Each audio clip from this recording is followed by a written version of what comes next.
Assalamualaikum warahmatullahi wabarakatuh. Alhamdulillahi rabbil alamin wa bihi nasta'in ala umuri dunya waddin. Wassalatu wassalam ala asyrafil anbiya'i wal mursalin wa ala alihi wa sahbihi ajma'in, amma ba'd.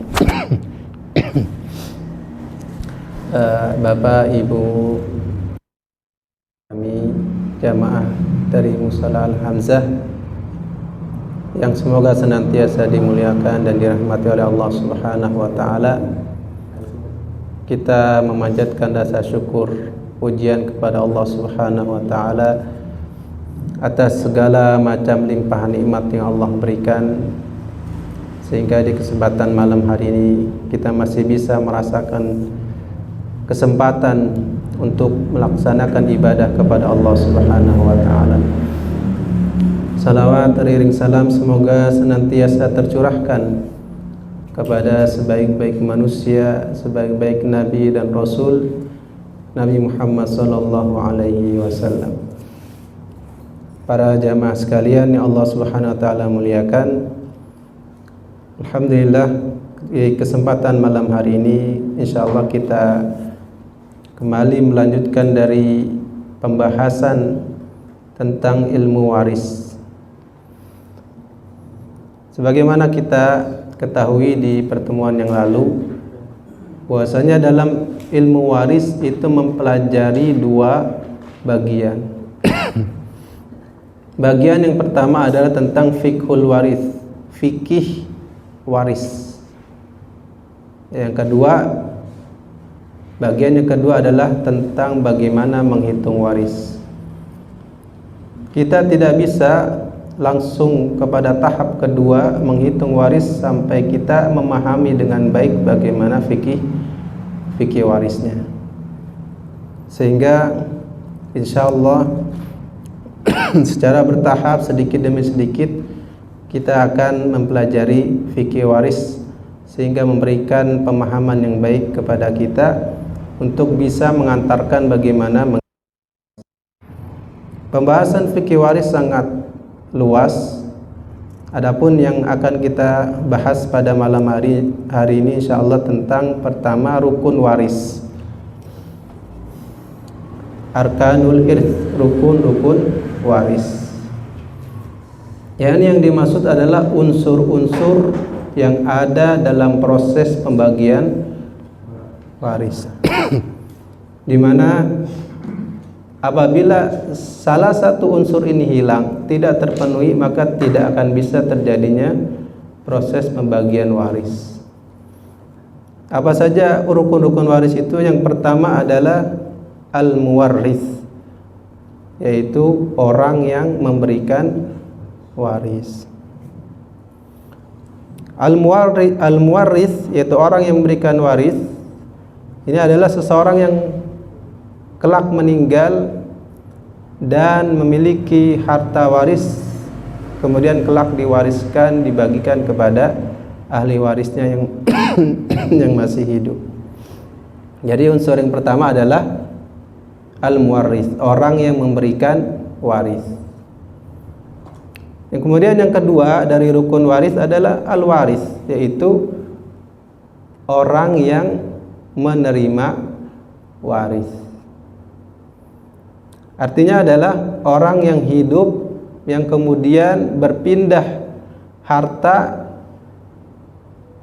yaitu harta dari orang yang memiliki waris tadi berpindah kepada orang yang menerima waris. Ini rukun yang kedua. Dari sini saja apabila tidak terpenuhi salah satunya, tidak bisa terjadinya proses pembagian waris. Orang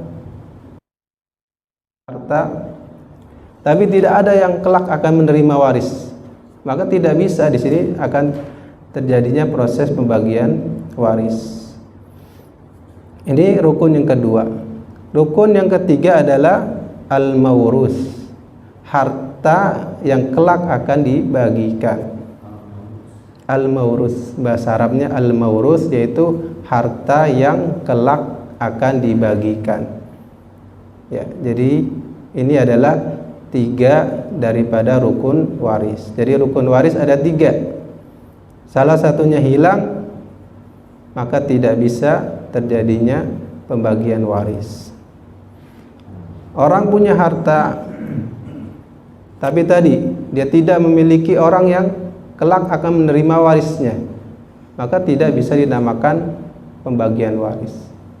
Orang ada yang kelak memberikan waris, ada orang yang siap menerima waris, tapi ternyata ketika meninggal nggak ada dia hartanya, juga tidak bisa disebut sebagai pembagian waris. Sehingga sekali lagi 3 unsur daripada rukun waris ini harus ada semua, sehingga akan bisa dinamakan terjadinya pembagian waris. Yang pertama adalah orang yang memberikan waris, yang kedua orang yang menerima waris, yang ketiga adalah harta yang diwariskan. Kemudian selanjutnya adalah syurutul irth, syarat-syarat agar bisa terjadinya pembagian waris. Dan ini pembahasan ini merupakan kelanjutan dari rukun waris, lanjutan daripada rukun waris. Yang pertama, syarat bisa terjadinya pembagian waris adalah tahaqquk mautul muwarris, yaitu terlaksananya atau terjadinya pada orang yang memberikan waris kematian. Yani bahasa sederhananya meninggalnya orang yang memberikan waris. Jadi syarat yang pertama dikatakan bisa terjadinya pembagian waris, harus meninggal dulu orang yang memberikan waris. Tahaqquk mautil muwarris. Ya, jadi tahaqquk terjadinya kematian bagi orang yang memberikan waris.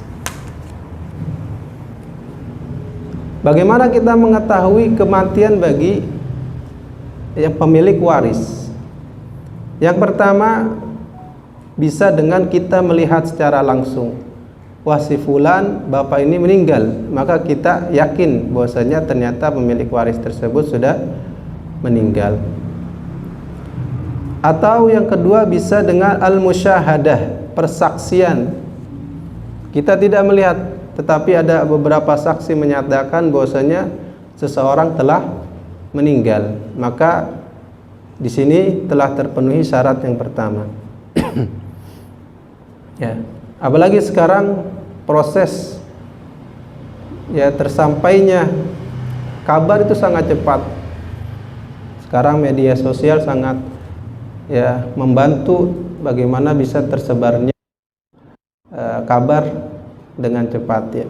Sehingga yang pertama kita bisa mengetahui meninggalnya pemberi waris adalah yang kita melihat secara langsung. Mungkin dia sakit, kemudian kita lihat memang meninggal. Yang kedua adalah karena persaksian. Kita mendengar kabar dari orang-orang yang menyatakan bahwasanya si fulan telah meninggal. Ya Pak, jadi ini syarat pertama agar bisa terjadinya pembagian waris, yaitu benar-benar terjadinya kematian atau meninggalnya orang yang memberikan waris. Kemudian syarat yang kedua ini berkaitan dengan penerima waris, yaitu penerima waris harus orang yang masih hidup. Ya, syaratnya orang yang bisa menerima waris adalah orang yang masih hidup. Bagaimana kita bisa mengetahui dia masih hidup? Sama, kita melihat secara langsung, ini anaknya masih hidup. Atau yang kedua tadi dengan persaksian, bahwasanya ahli warisnya masih ada, baik mungkin di suatu daerah atau di mana. Yang ketiga juga misalnya melalui kabar.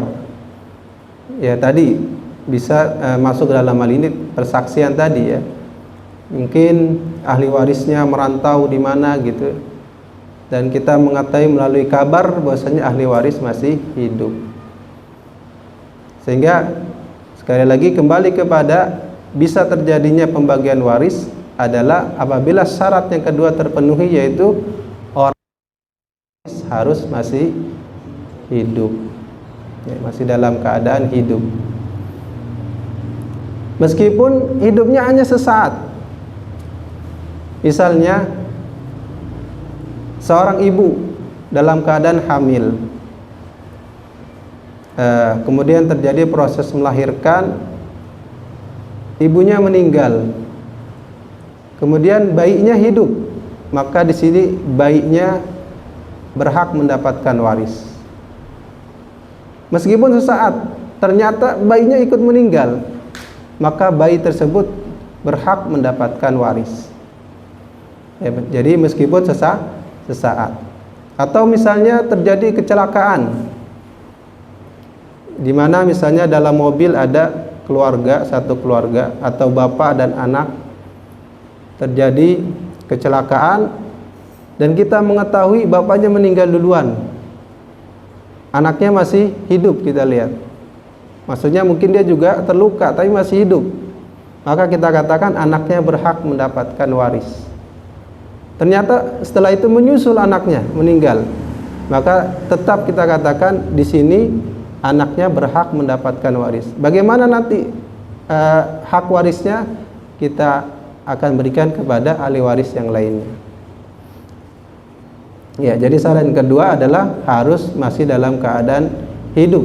Sehingga hal ini menjadi jawaban bagi mungkin pertanyaan dalam diri kita. Misalnya ada anak yang meninggal duluan daripada bapaknya. Apakah anaknya ini nanti dapat waris pas ketika bapaknya meninggal? Kita katakan tidak ya. Malah anaknya yang memberikan waris karena anaknya meninggal duluan. Jadi syarat yang kedua adalah orang yang menerima harus dalam keadaan hidup, meskipun hidupnya hanya sesaat, tidak lama. Jadi syarat yang pertama adalah orang yang memberikan waris telah meninggal. Tadi meninggal baik kita melihat langsung atau meninggal kita mendapatkan kabar. Yang ketiga, atau meninggal karena dihukumi dia sebagai orang yang meninggal oleh al-qadhi, hakim misalnya. Kapan ini terjadi? Hal ini terjadi pada kasus orang yang hilang.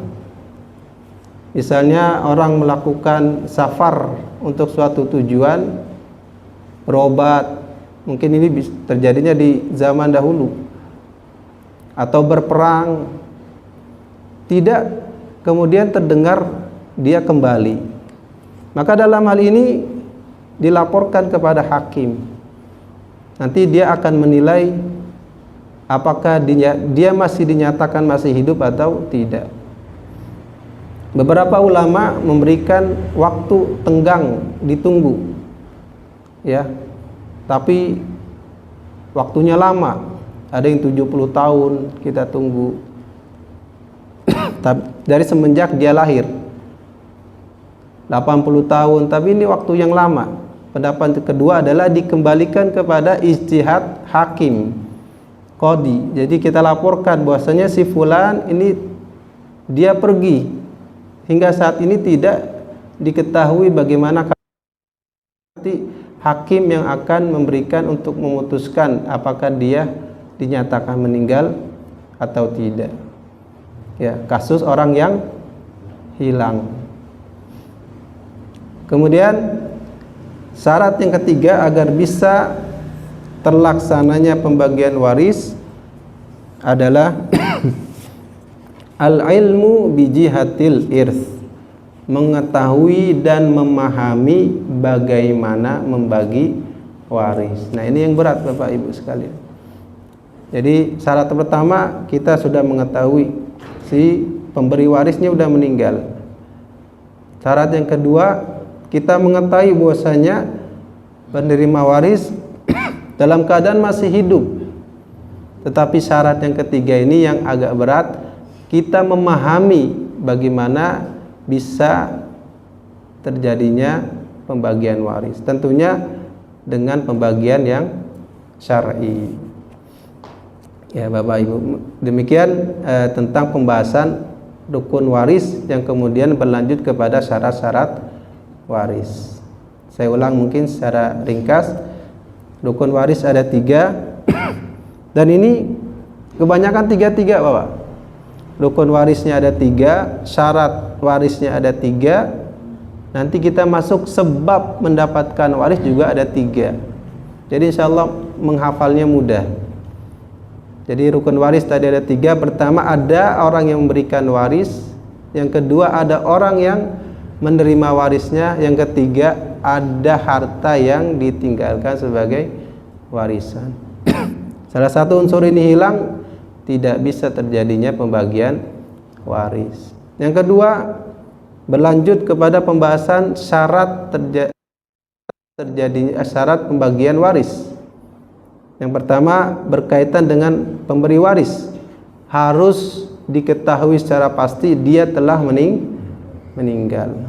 Sehingga bisa disebut sebagai harta waris kalau pemberi warisnya telah meninggal. Kalau dibagikan dalam keadaan masih hidup, maka tidak disebut sebagai harta waris. Dia masuk kepada bab hibah, ya, pemberian dalam keadaan masih hidup. Kemudian syarat yang kedua tadi berkaitan dengan penerima waris harus dalam keadaan masih hidup. Ya, kita lihat langsung atau kita mendapatkan kabar atau kita ya ada saksi yang menyatakan bahwasanya orang tersebut masih dalam keadaan hidup. Dan tadi juga termasuk kata para ulama ada yang disebut hidup secara takdir, perkiraan. Siapa itu? Janin. Jadi janin di dalam perut ibu yang masih hamil itu dia masih ada kemungkinan mendapatkan waris. Sehingga nanti ada pembahasan bagaimana cara membagi waris bagi anak atau janin yang masih dalam perut ibunya. Dia dikategorikan oleh orang yang hidup, sehingga yang artinya kelak berhak untuk mendapatkan waris. Kemudian juga berkaitan dengan orang yang berhak mendapatkan waris tadi yang kedua, dia masih hidup meskipun hanya sesaat tadi. Meskipun hanya sesaat artinya jarak hidup antara yang menerima waris, yang memberikan waris dengan menerima waris itu hanya sebentar. Dia berhak mendapatkan waris.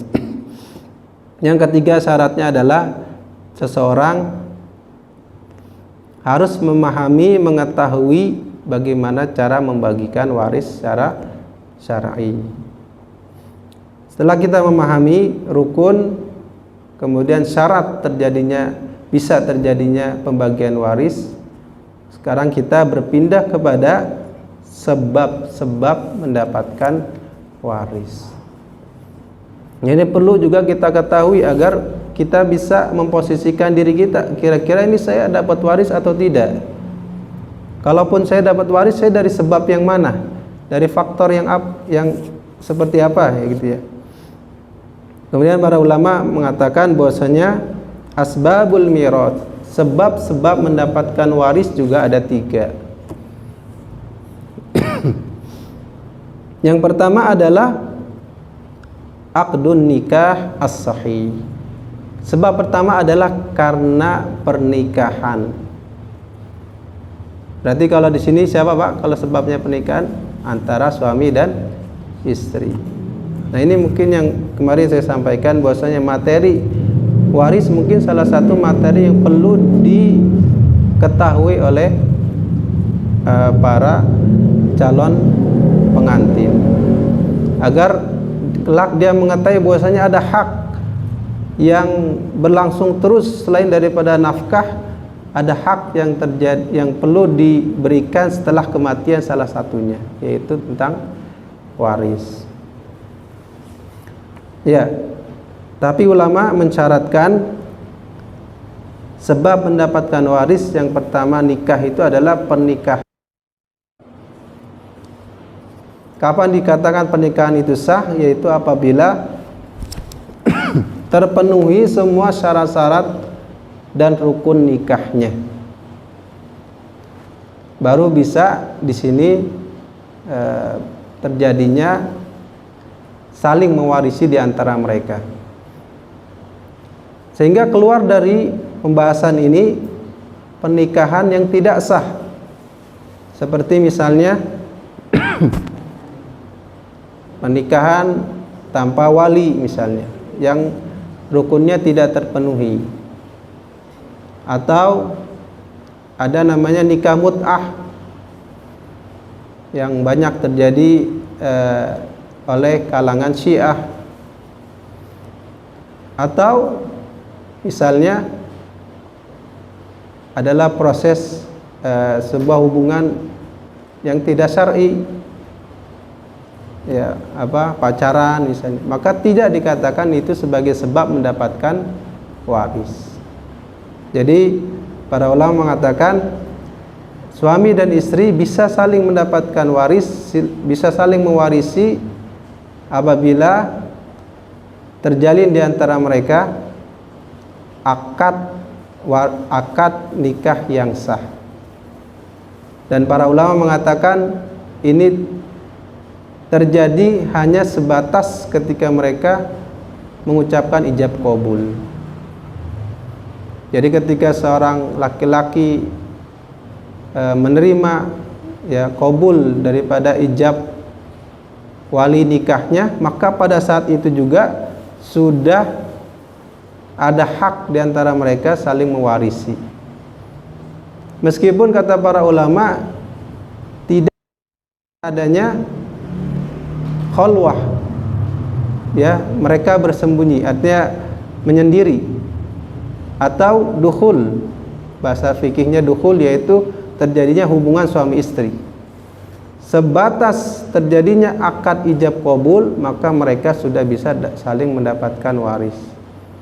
Artinya ketika misalnya ada sepasang suami istri baru melaksanakan akad, tiba-tiba suaminya meninggal, maka di antara hak istrinya adalah mendapatkan waris dari suaminya tadi. Dan ini terus terjadi sepanjang pernikahan itu masih berlangsung. Artinya ketika pernikahan tersebut putus, maka putus juga hak mereka untuk saling mendapatkan waris. Apa yang dimaksud dengan putusnya pernikahan mereka? Yaitu apabila terjadinya talak atau cerai. Ketika terjadi talak atau cerai, maka mereka tidak lagi bisa saling memberikan waris, terkecuali kata para ulama jika masih dalam masa iddah. Seorang suami yang dia mentalak istrinya, maka istrinya ini ada masa iddah. Selama talaknya itu masih talak 1, talak 2, itu yang disebut talak raj'i, yang memungkinkan suami untuk merujuk kembali kepada istrinya.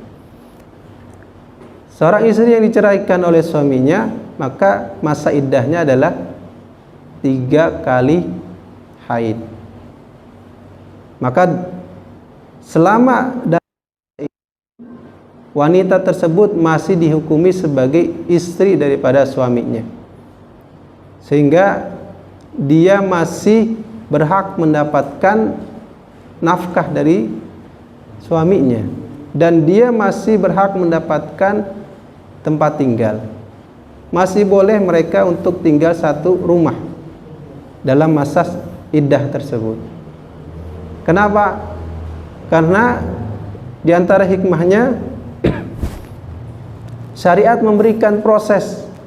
Ada kalanya seseorang mungkin mentalak istrinya dalam keadaan buru-buru, dalam keadaan pikirannya tidak dalam keadaan jernih, sehingga ada masa iddah tersebut mungkin dia menyesal, dia bisa kembali kepada istrinya. Jadi ada tiga kali masa haid tersebut yang diberikan oleh syariat yang memungkinkan bagi suami untuk kembali kepada istrinya. Kembali kepada tentang sebab mendapatkan waris tadi. Ketika misalnya seorang suami mentalak, menceraikan istrinya, kemudian ternyata di masa iddahnya itu suami meninggal, maka kata para ulama dari penjelasan mereka, si istri masih berhak mendapatkan hak waris selama tadi belum keluar masa iddah. Masa iddahnya adalah 3 kali haid. Sebagian ulama mengatakan 3 kali suci. Ya, ini hanya perbedaan dari apakah dia suci atau haid, ya Bapak Ibu sekalian.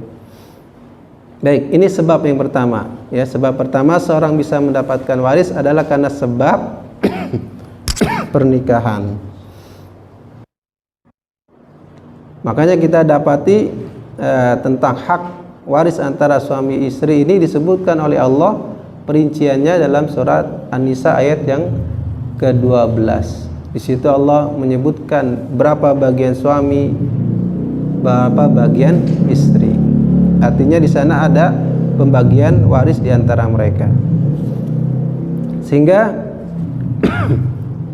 jamaah sekalian, Bapak Ibu, mungkin hal yang perlu kita ketahui bersama, karena ketika seorang suami meninggal, maka ada dari harta suami yang kelak menjadi hak istri dari bagian waris. Begitu juga dengan istri, ketika istri meninggal, maka ada hak waris yang akan diterima oleh suaminya. Sehingga dalam hal ini yang terbaik adalah memisahkan harta suami dan istri. Ya, jadi dalam Islam itu jelas mana harta istri, mana harta suami. Karena nanti berkaitan dengan pembagian waris ketika salah satu di antara mereka meninggal. Sehingga mungkin saya secara pribadi mungkin mengatakan suatu kesalahan kalau suami dan istri menggabungkan hartanya menjadi satu, sehingga tidak diketahui mana harta suami, mana harta istri. Inilah yang kemudian menjadi diperebutkan harta gonogini, ya, karena menjadi satu. Kalau dari awal sudah dipisah, maka tidak ada lagi namanya harta gonogini, karena jelas ini harta suami, ini harta istri ketika dia bekerja. Begitu juga misalnya dalam membangun rumah misalnya. Di situ ada uang suami, ada uang istri, boleh. Tetapi yang bagus adalah diketahui masing-masing daripada uang yang diberikan. Si suami membangun rumah misalnya 50%, 50%. Sehingga ketika misalnya meninggal salah satunya, maka rumah tersebut yang dibagikan adalah yang 50%-nya. Karena yang 50% masih milik istri atau suaminya. Kemudian juga dalam harta suami istri, harta suami adalah harta suami. Ya, ada mengatakan harta suami itu harta istri. Tidak. Harta suami adalah harta suami sendiri. Hanya saja ada kewajiban bagi suami untuk memberikan nafkah. Sehingga mungkin ketika suami memberikan keseluruhan daripada uangnya dipegang istrinya, dia nggak punya uang gitu. Di sini mungkin kurang tepat ya. Jadi menurut saya dia memberikan sejumlah daripada uangnya untuk nafkah istrinya. ya, yang mencukupi. Kemudian harta istri adalah harta istri, bukan harta suami. Sehingga Allah tidak, dalam syariat tidak dibebankan bagi istri untuk memberikan nafkah. Nafkah adalah kewajiban daripada suami. Ketika nafkahnya sudah terpenuhi, maka suami bisa untuk menyimpannya. Begitu juga dengan istri, tidak ada kewajiban untuk memberikan nafkah. Kecuali kalau dia ingin berbagi, saya menghadiahkan uang saya untuk suami, boleh. Tapi kalau suami memaksa mengambil harta istri untuk dijadikan sebagai nafkah mereka, maka tidak bisa. Karena yang berkewajiban untuk memberikan nafkah adalah suaminya. Ya, Bapak Ibu sekalian. Kemudian kita berlanjut kepada sebab yang kedua, seseorang mendapatkan waris. Masya Allah, Pak ya. Sudah mau isya. Sampai sini mungkin kita lanjut. Yang kedua agak panjang. Sebab yang kedua adalah karena sebab al-qarabah atau nasab. Dan ini yang banyak yang kita ketahui. Anak ya dengan orang tua, dengan saudara dan lain sebagainya. Tapi di sini ada banyak perinciannya tentang nasab.